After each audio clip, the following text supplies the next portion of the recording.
మన cinema hero రేట్లు పెంచి సినిమా హీరో డబ్బులు ఎక్కడికెళ్తాయి? ఇండస్ట్రీ మొత్తంకి వెళ్తాయా? హీరోల చేతికి వెళ్తాయి, డైరెక్టర్ జేబుల్లోకి వెళ్తాయి. వాళ్ళు పెద్ద పెద్ద బిల్డింగ్లు కొనుక్కుంటారు అని నేను చెప్పాను అన్న ఆయన ముందే.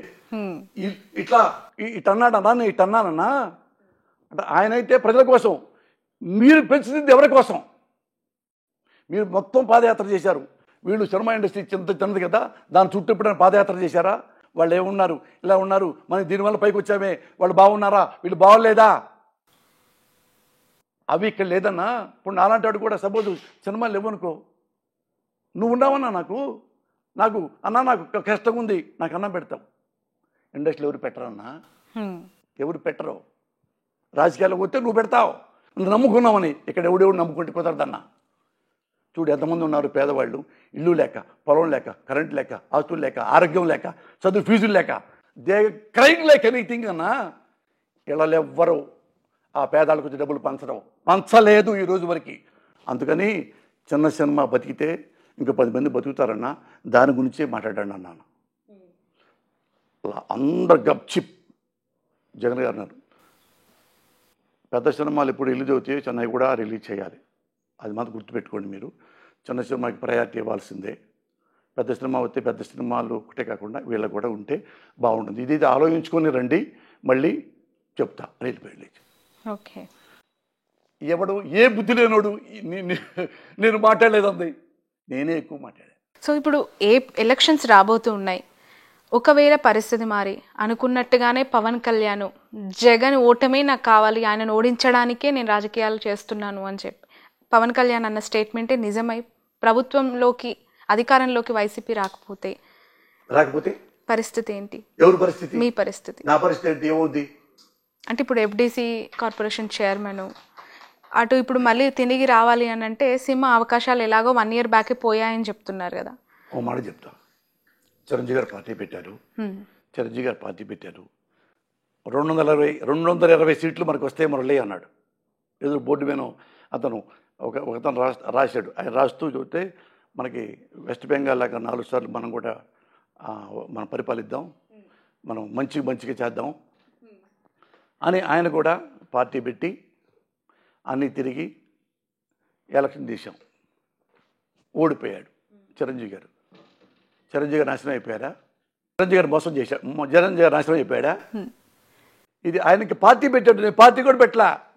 నాకు పదవే పోతే పదవి పోయింది, నా జీవితం ఏం బాదు, జగన్ జీవితం ఏం బాదు. ఇప్పుడు జగన్ మన సినిమా ఇండస్ట్రీ పెట్టుకుందాం. చిరంజీవి గారు పార్టీ పెట్టారు, ఓడిపోయాడు. ఓడిపోగా నాశనం అయిపోయాడా? అందం లేదా? వెంటబడి కొడతారా? సినిమాలు ఇవ్వకుండా మానేస్తారా? ఇంకో పని చేసుకుంటాడు. ఆయన రాజకీయాల మీద బతకలేదే, నేను రాజకీయాల మీద బతకట్లా, జగన్ రాజకీయాల మీద బతకట్లా. జగన్ రాజకీయవేత్త కంటే ముందు పెద్ద రిచెస్ట్ బిజినెస్ మ్యాన్. ఓకే, ఇది ఎందుకు? ప్రజల కోసం వచ్చాడు, ప్రజలు నమ్ముకున్నాడు, ప్రజలు కూడా జగన్ నమ్మారు, ఇచ్చారు. మళ్ళీ ప్రజలు మంచి పని చేస్తున్నాడు కాబట్టి గెలుస్తాడని మేము నమ్ముతున్నాం. ఇన్ కేసు మీరు అన్నట్టుగా జగన్ గారు ఓడిపోతే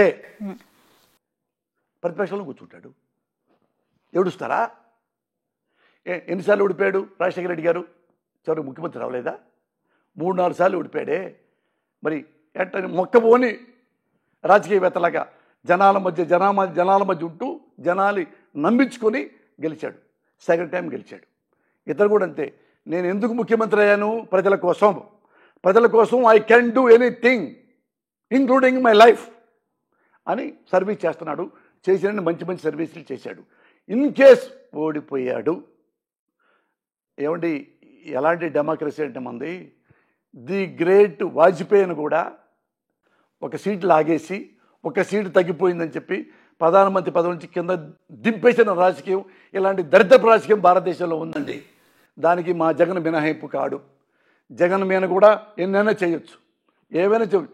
చివరికి జగన్ని చంపితే తప్ప మనం రాజకీయాల్లోకి రాలేము, మన ముఖ్యమంత్రి సీట్లో కూర్చోలేము అనే మహానుభావుడు ఉన్నాడు మన ఆంధ్రప్రదేశ్ రాజకీయ వ్యవస్థలో.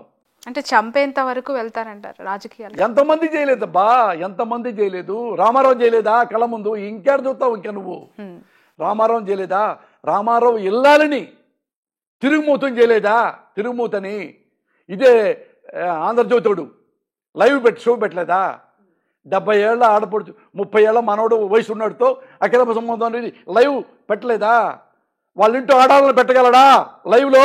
లక్ష్మీ పార్వతి గారికి సంబంధించి చాలా చాలా కాంట్రవర్షియల్ స్టేట్మెంట్స్ గతంలో ఈ పొజిషన్ రాకముందు ఆమె చాలా సందర్భాల్లో ఏడ్చిన పరిస్థితులు కూడా ఉన్నాయి బాహాటంగా.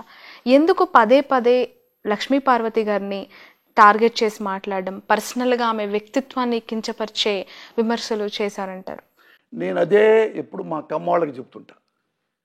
మా కమ్మ సోదరి మనులకి నేనేం చెప్తుంటానంటే, అమ్మా చంద్రబాబు మాట నమ్మి ఆ మహాతల్లిని ఇంత ఘోరంగా చేశారు, నమ్మొద్దు, చాలా మంచావా, నేను దగ్గరుండి చూసా, బాగా విద్వత్తు ఉన్న తల్లి, సంస్కృతం మాట్లాడుతుంది, బాగా తెలివిగలది, లెక్చరరు, ఒక పెద్ద డాక్టర్ ఉన్నాడు కొడుకు, మంచిది, ₹1 లంచం తీసుకుని ఎరగదు అని నేను ఎప్పుడో చెప్తున్నా.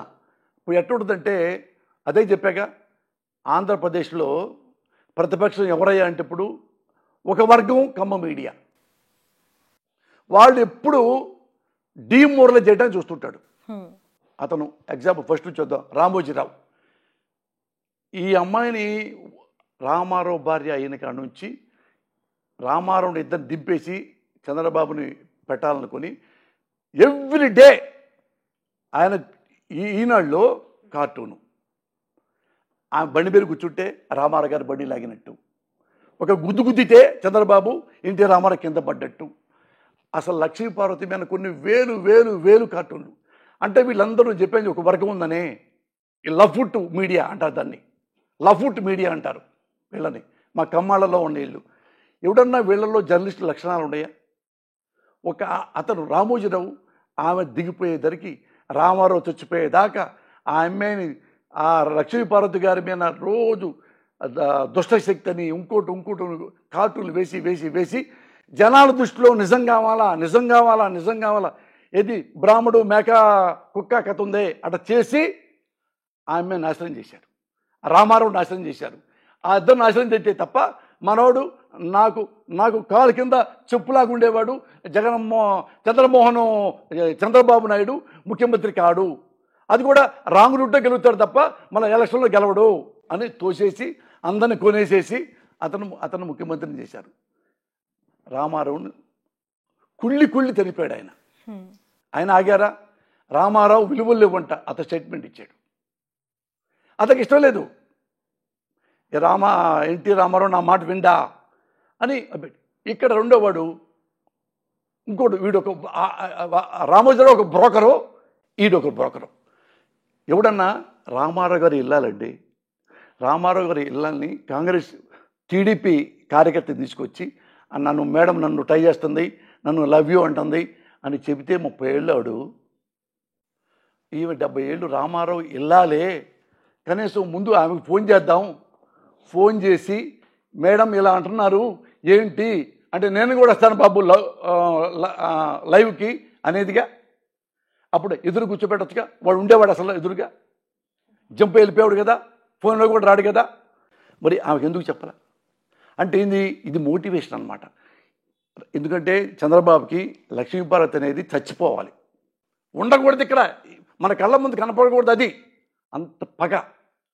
మళ్ళీ అక్కడ ఎక్కడ చూద్దో రామారావు ఇల్లాలుగా ఏమో వచ్చదేమో, మళ్ళా ఇది మన వెస్ట్ బెంగాల్ ముఖ్యమంత్రి లాగా ఎన్ని దెబ్బలు తిన్నా కానీ మళ్ళీ ఎట్ట ముఖ్యమంత్రి అయింది అట్ట వచ్చుదేమో, చంపండి దీన్ని, చంపండి, శీలహననం చేయండి అనగానే వాడు రాధాకృష్ణ అనేవాడు వాడిని పెట్టి ఇంక లక్ష్మీపార్వతి ఏముంది, ఇంకది ఏముంది, వాళ్ళు సిన్సియర్గా అవునండి నా వెంటబడిందండి. ఏమన్నా ఎథిక్స్ ఎవడకన్నా?